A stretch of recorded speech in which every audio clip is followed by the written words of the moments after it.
Ya, yang lainnya ya. Konsentrasi, kita mulai. Don. Don. Oke. Up. Up. Don. Don. Up.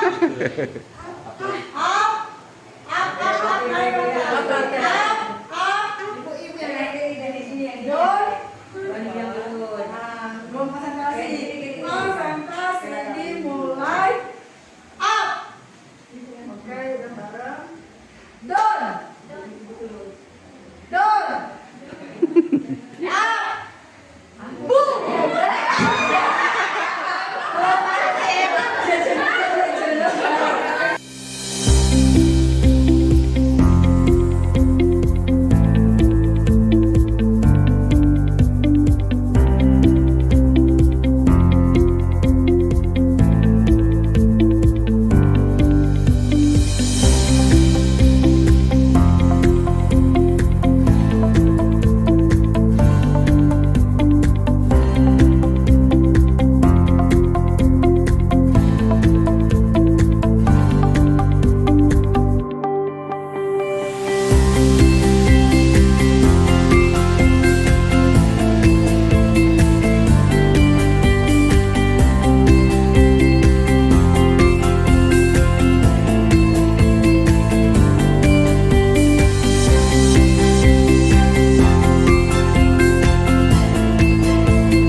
Mengetahui kesiapan anak dalam belajar, emosinya seperti apa. Kalau sudah tahu dan sudah memahami suasana belajar, maka suasana belajar yang kondusif dan enak nyaman dapat berjalan dengan baik.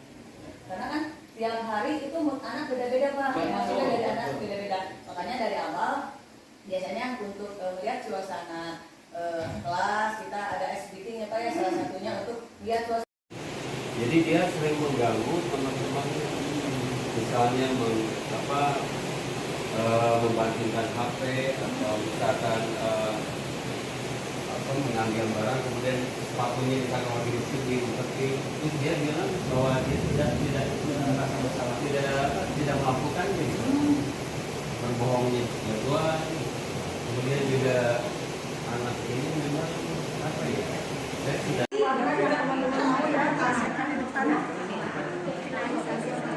acara ulang tahun sekolah yang masih lalu sampai RW harus mengajar mata pelajaran PKN kelas 5 yang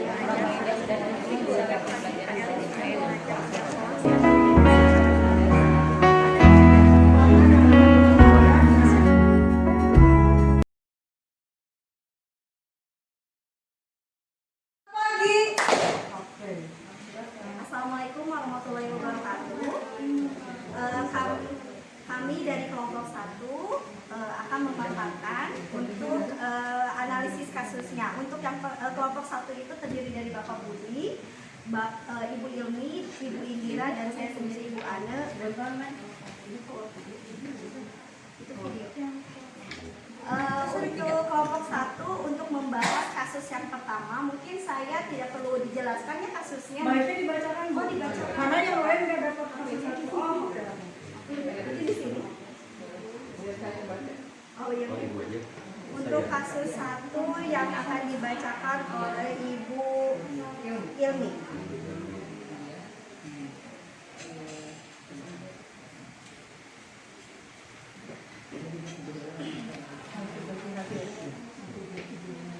Tahan dulu Bu. Teman-teman masih lemah. Bentar lagi mau ini nama. Sambil telinganya dipasang ya biar nggak Ya. silakan Bu. Situasi 1 ini, saat itu jam pelajaran terakhir sebelum rapat panitia besar untuk finalisasi acara ulang tahun sekolah yang masih menggantung, Bapak Erling masuk ke kelas 9 untuk mengajar mata pelajaran PPKN. Kelas keempat yang Pak Erling ajar hari ini. Sejak pagi, Pak Eling sudah mengajar 3 kelas yang berbeda secara berurutan. Pada pelajaran ini, anak-anak diizinkan untuk bekerja dalam kelompok. Setelah beberapa saat, Bapak Eling menemukan ada seorang murid bernama Eja yang duduk dengan tangan memegang pena, namun kedua matanya tertutup. Eja ternyata sedang tidur. Bapak Eling spontan mengeluarkan kata-kata dengan nada keras dan tinggi. Jadi, dari tadi teman-temanmu bekerja, kamu malah enak-enak tidur? Seisi ruang kelas terkejut. Eja terbangun dan tampak kaget bercampur malu melihat reaksi Bapak Eling. Itulah kasus pertama. Tugasnya, tugas kasus ini adalah analisis situasi 1 yang dihadapi Pak Eling. Dari 5 tujuan pembelajaran sosial dan emosional di bawah ini, tujuan apa saja yang hendaknya diterapkan Pak Eling dalam situasi 1 di atas. Nah, dari tugas ini kami dari kelompok 1 menjawab. Silakan Ibu Anu. Oke, untuk kasus ini analisis kasus 1 yang dihadapi Pak Eling, tujuan PSE yang akan dihendak diterapkan oleh Pak Eling di dalam kelas. Yang pertama itu adalah kesadaran diri, di mana seharusnya Pak Eling itu harus mengetahui dulu emosi seluruh peserta didik, begitupun mungkin emosi dari Pak Eling sendiri, agar setelah kita mengetahui emosinya, apakah anak itu dalam keadaan senang, apakah sedang ngantuk, atau memang ada perasaan lagi sedang sedih. Jadi kan seharusnya nanti ada age breaking dulu mungkin ya, kalau misalnya ngantuk ada solusinya untuk biar kita lebih kondusif dan anak bisa memulai dengan pembelajaran dengan baik gitu. Jadi awal udah siap kalau misalnya kita sudah tahu mengenal emosi seluruh peserta didik.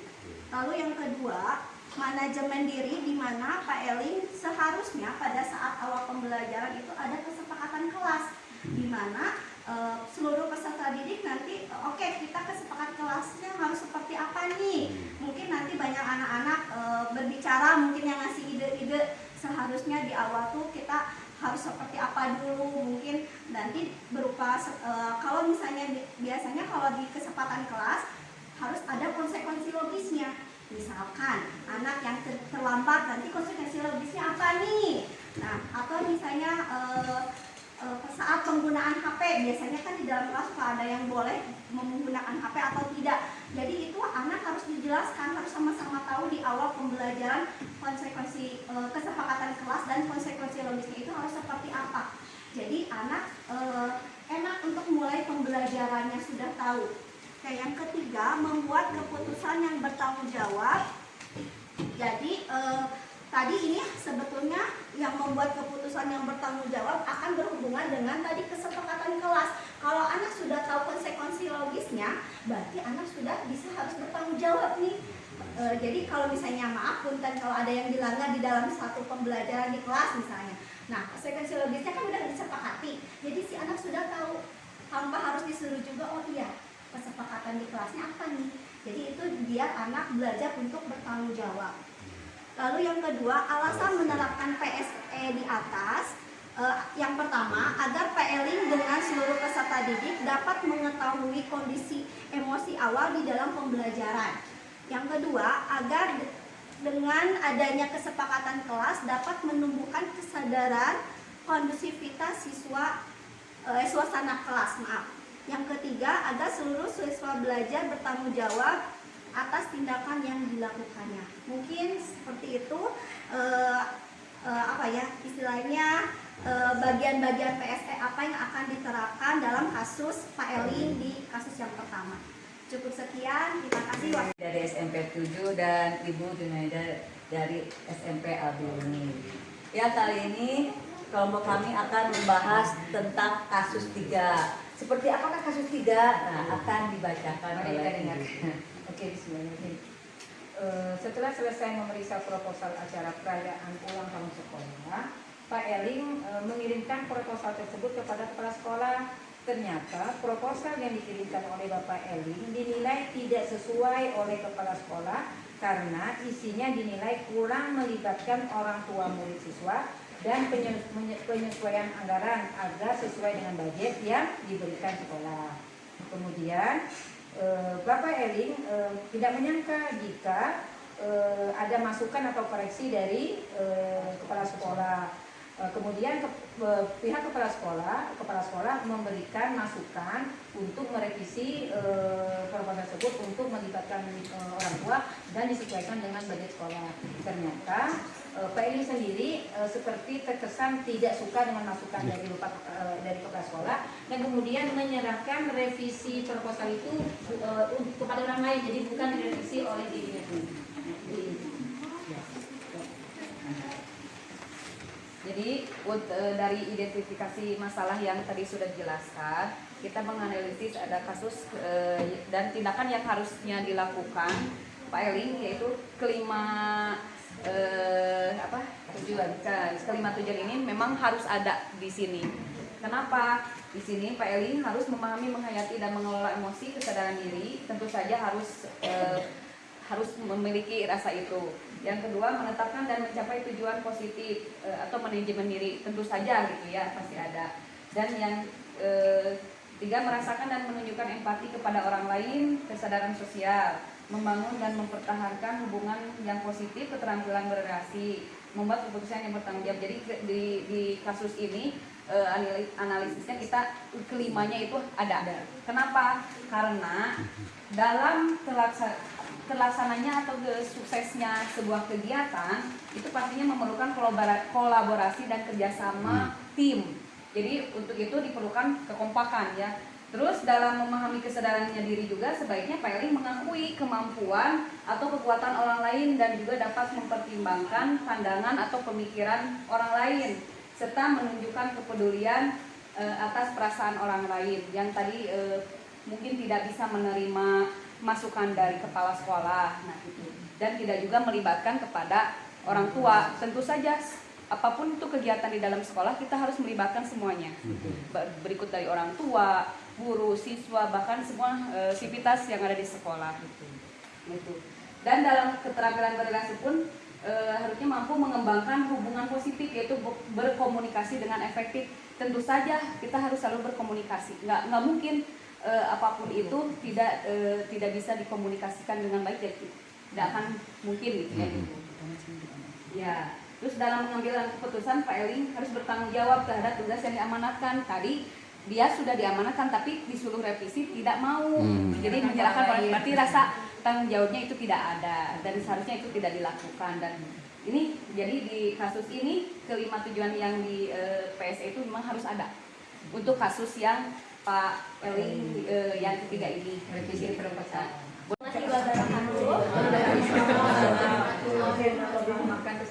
Supaya lebih semangat karena di sini ada 2 guru bahasa Indonesia. Sebelum memulai presentasi ya izinkan kami berpantun, tolong dicapetin ya Bapak Ibu.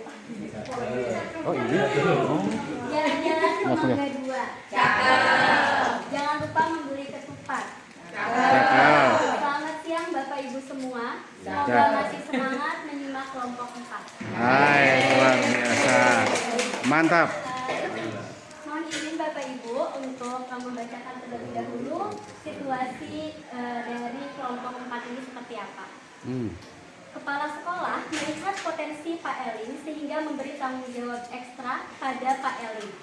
Bapak Eling dipilih untuk menjadi penanggung jawab acara penting sekolah dan menjadi wakil sekolah di forum musyawarah guru mata pelajaran atau MGMP.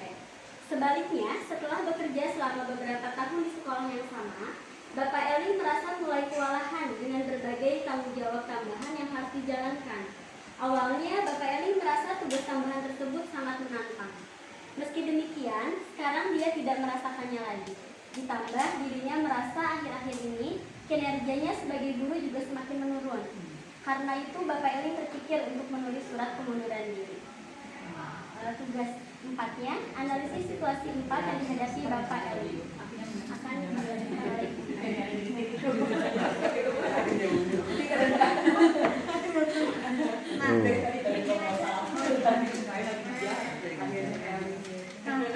Ibu, kami menganalisisnya. Yang pertama itu mengambil poin A, yaitu memahami, menghayati, mengelola emosi, atau bisa dikatakan kesadaran diri. Kenapa? Karena Bapak Kepala Sekolah itu Kepala Sekolah itu kan sudah melihat potensi dari Pak Eling ini. Nah, lalu Pak Eling juga sudah menyanggupi dengan menjadi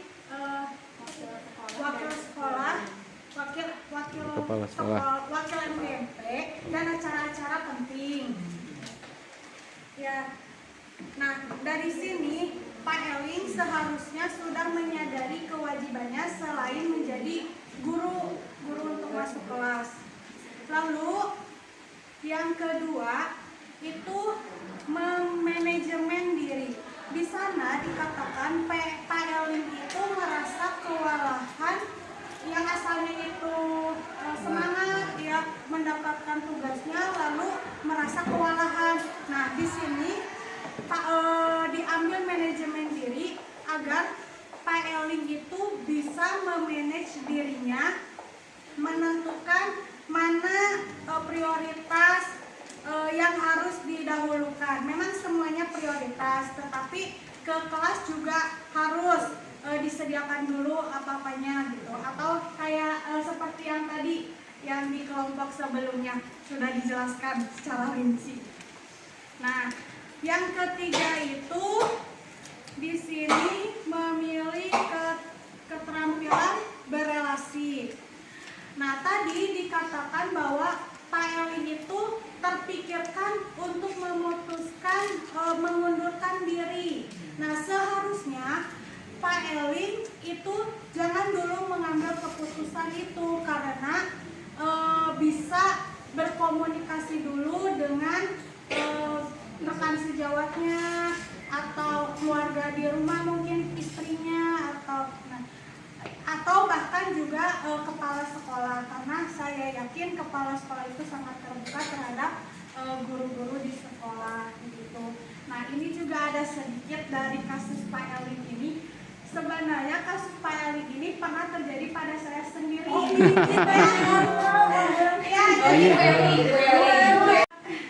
Tugas yang begitu sangat menumpuk, lalu semangat yang tinggi menjadikan saya itu langsung ngedrop total. Jadi waktu kejadiannya itu saya itu seminggu berturut-turut itu malas sekali datang ke sekolah, malas sekali masuk ke kelas gitu. Lalu dari sana sini, ayo mana ininya kok belum, terus-terusan didatengin sama orang-orang yang berkepentingan atas acara tersebut gitu. Nah, dari situ titik puncaknya itu saya tuh bangun tidur, rasa-rasanya tuh nggak mau ke sekolah gitu, dan diem sambil nyetrika sambil ngabulang gitu. Dari situ ya otomatis kan waktu berjalan tuh kesiangan aja, di situ izin. Nah, lalu datang karena kan harus menyertakan surat sakit. Lalu saya ke klinik dan saya bercerita ke dokternya, karena dokter nanya, "Bu, keluhannya apa?" Ya nggak ada. Saya cuma bilang gini ke dokter, saya capek gitu, saya capek. Nah, dari dokter itu, dokter menyarankan, ya sudah Ibu, tolong istirahat dulu, jauhkan dari semua itu dulu. Saya beri Ibu izin selama 2 hari begitu. Nah, dari situ dokter itu menyarankan untuk coba pijat refleksi gitu, massage atau apalah gitu. Nah, setelah ke rumah saya itu nggak ngikutin kata dokter semuanya.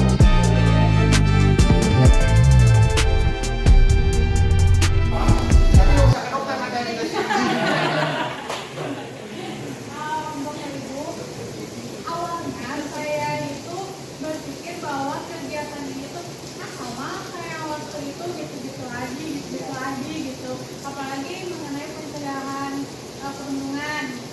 Ternyata setelah dijalani beda ya. Iya. Nah, lalu ternyata dari studi kasus yang tadi diberikan ternyata relate juga dengan apa yang saya rasakan, sehingga saya sangat dapat mendalami kasus tersebut. Lalu